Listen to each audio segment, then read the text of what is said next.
Right, George, how you doing, buddy? How you doing, mate? You okay? That was a Oh, that was yeah, a hard watch. that Second was a hard half, watch. I mean, I'm grateful for 3 points, but that second half was like the ugly version of Spurs we've seen this season, isn't it? definitely. I mean, we've seen it before, haven't we? With Wolves, for instance, Palace, and you just think we've seen this film before, and Oh, um, Fulham, and you just home think, game. Fulham. yeah, absolutely, that one as well. And you just think the equaliser's coming, and then when obviously they did score, and you just think, oh well, that was coming, and then obviously we got a little bit of luck with obviously the VAR and things like that, but we had one earlier in the season with Dyer against Newcastle, so these things level them up a little bit. But yeah, I just don't get why. I mean, I said at half time, like, I really hope we don't come out half asleep, and we just did. Um, and you have to credit Fulham with that as well, because Fulham are a decent side, and I think if the season started now, I don't think they'd be anywhere near the bottom of the table. They've got some really good, quick, athletic players, and I think their recent results suggest that. I think they drew with West Ham. I think only Chelsea and Man United have edged them there, and they've won at Everton 2-0 recently. So they're a decent side. They just can't put the ball in the net. They've got no one up front to do that. But yeah, we just dropped massively second half. We looked so tired second half. Kane looked like he was running on empty as well. Yeah, let's we talk were just. about that.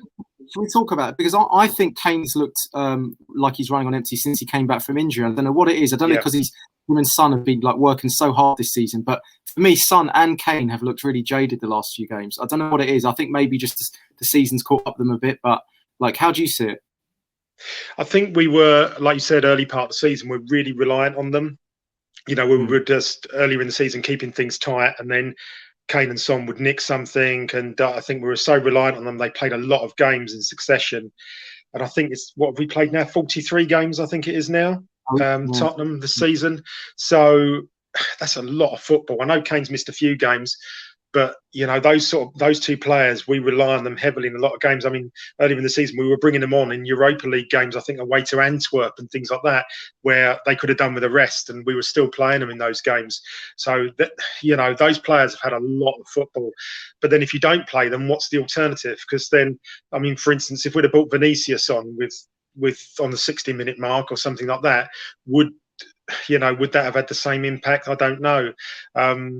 I mean, I think the issue today as well, I mean, when you look at the team sheet starting, the two fullbacks, you identify them. I mean, I'm sure Fulham, Scott Parker would have identified them as a weak link, particularly Doherty down that side. I didn't think he had a very good game again, Doherty.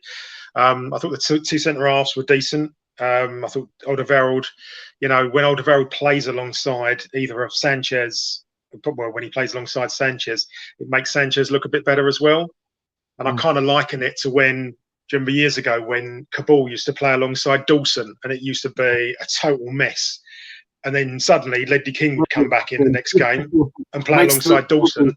Yeah, and suddenly it would all look calm again and things like that. And I liken it to that a little bit. So but it's 3 points at the end of the day. We've got to be happy with that. And I think sometimes with these type of performances, it can sort of bond the team together. You've gone through the trenches, you've got that victory. Onwards and upwards, and then hopefully Sunday Aurier and Reguilon will be back, full-backs and stuff like that, and we can push on, get another 3 points. That's a really good point, actually, because that's probably the first game that we've been sort of outplayed and hanging on to a lead, and we've actually hung on to it this season. I can't remember any others where that's happened. So you're right. For that to happen, actually for us to get over the line, there might be a kind of a renewed sense of camaraderie, morale, a bit more belief in the team, which could carry us through for the rest of the season, right?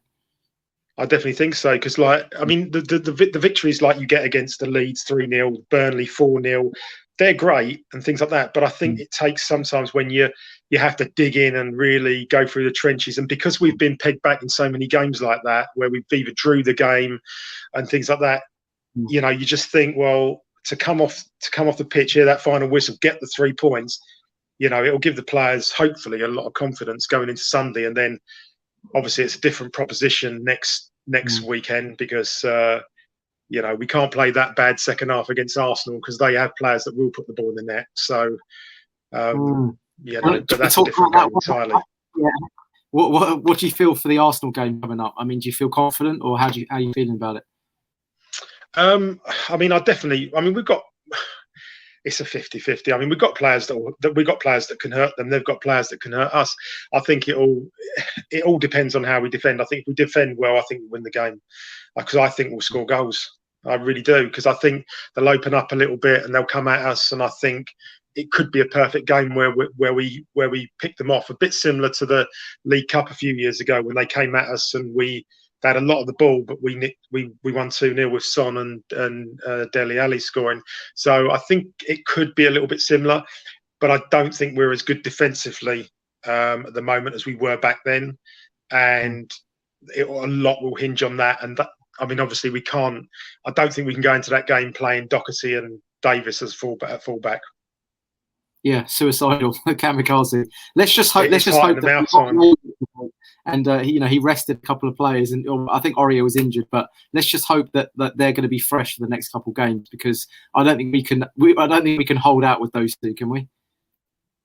No, not. We'd have to be very, very unfortunate. We'd have to be very fortunate if to hold out against a team like Arsenal. Like with some of the wide players they've got and some of the pace they've got, it would be very difficult. I think you'd need Aurier and Regular back there to cope with that. But then obviously we've got Europe first of all, so we've got to contend with that. It depends what team he picks for that game as well, then going into the Arsenal game. But yeah, it's a busy time coming up, lots of football, and he's going to have to rotate. But sometimes the players that he brings in, a bit like tonight, the second choice that he brings in are so much a drop in level that you do worry for those games, because he can't play Aurier, Toby every game. Reguilon, they're just not going to play every game. He's going to have to rotate them, and when he does, you're going to see the likes of Dyer playing potentially. And let's be honest, Dyer's another one, heart in mouth time. I mean, someone like him. I mean, he switches off more than the television set, really, doesn't he? He's like, he'll be great for like 30 minutes, and then suddenly he'll just switch off for a moment, and that'll be a goal. And that's the problem with him. Yeah. All right then, George. Any final thoughts? I mean, any final words? I mean, this season, how do you kind of dissect this season in terms of how we've done? Really up and down. I mean, we started off playing some decent stuff, and then I think after the West Ham game 3-3, I think suddenly we just fell into this, defensive mode, playing off the counter attack, and it sort of helped a little bit. And we won games against City and things, went top of the table, but then suddenly that sort of tailed off, and now suddenly we've come back to playing a bit more better football, expansive football. I mean, like away at Everton, I know we lost 5-4, but it was, we still played some good stuff. And if it weren't for stupid mistakes at the back, it was, we'd have won that game quite easily. So I just think that, it's an up and down season, but it's definitely a season that's very, very salvageable. Yeah, I mean, we could even nick fourth. That's the irony of this season, isn't it? I mean, as up and down and roller coaster ride it's been, there is even the possibility we could nick fourth. I mean, fifth looks definitely possible. Fourth is a squeeze, but you never know what's going to happen, do you, with this league? No, I mean the fixtures are not bad. I mean, we could, and it's like I said, everyone's inconsistent at the moment, apart from City. I mean, look at Man United the other night, drawing with Palace. A few weeks ago, they lost to Sheffield United. Sheffield United beating Villa last night. It's Leicester got a few injuries now. Are they going to fall away? Are they going to do what they did last season? They're coming back to the pack. I think, what were we, 8 points behind Leicester now? A couple of weeks ago, I think it was 13, wasn't it, or something? So 8 points is the difference now between us and third. So, we just got to keep going. And like I said, today's result, second half, not a good performance, but we've got over the line, and I'm hopeful that the players will take something from that. Yeah, good man. All right, George, great comments, and let's have you on soon, yeah? Yeah, cheers, mate. That's been great. Thank you. Cheers, mate. Take care.